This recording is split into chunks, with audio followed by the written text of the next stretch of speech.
Typhoid fever is caused by the bacterium Salmonella enterica serover typhi.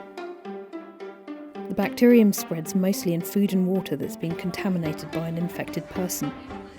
For centuries, typhoid was an invisible menace, killing up to 1 in 5 of its victims.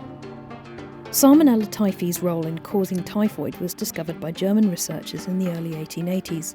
The knowledge that typhoid is caused by bacteria improved disease prevention measures. It also led to the discovery that long after seemingly recovering from an infection, some people can still spread typhoid.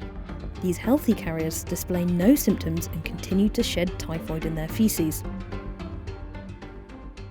The most infamous healthy carrier was the cook Mary Mallon, who became known as Typhoid Mary.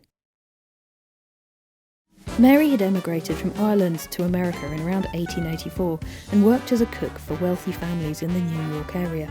At some point she must have contracted and seemingly recovered from typhoid, but was still unknowingly shedding the typhoid bacteria. Where Mary cooked, people would soon become ill from typhoid. From around 1900 onwards, she infected up to 50 people, several of whom died. Mary had no idea she was contaminating food and spreading typhoid with poor hygiene. She wasn't unwell and would later insist she'd never had the disease. In 1906, one of Mary's employers hired a civil engineer to investigate an outbreak at his house. After ruling out other causes, the engineer, George Soper, began to suspect that Mary, who'd quit her post 3 weeks after the outbreak, was the cause, even though Mary's employer insisted she'd been in good health. Mary was hard to find. It was not until Soper heard of an outbreak at a penthouse on Park Avenue that he discovered Mary was the cook there. Soper confronted Mary and demanded urine and stool samples to test for typhoid. Mary was outraged and frightened and kicked Soper out. Soper returned with the health department and police. Mary was forced to provide samples which were found to contain high amounts of Salmonella typhi bacteria. Mary didn't know about germ theory and continued to deny she was spreading typhoid. Her refusal to cooperate made health authorities decide to quarantine Mary to stop her from spreading the disease.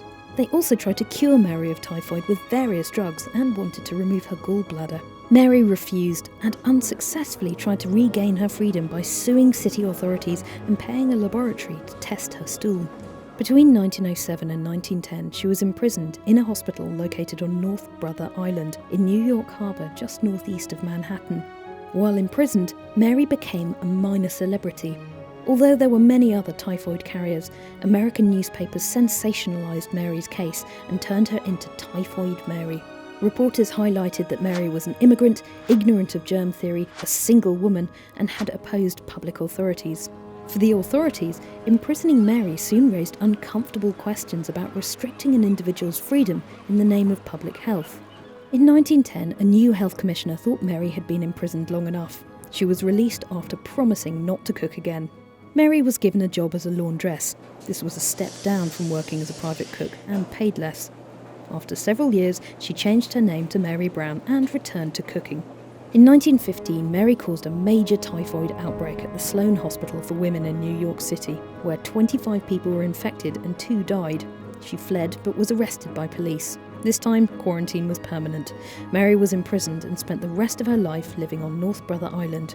She died in 1938, aged 68.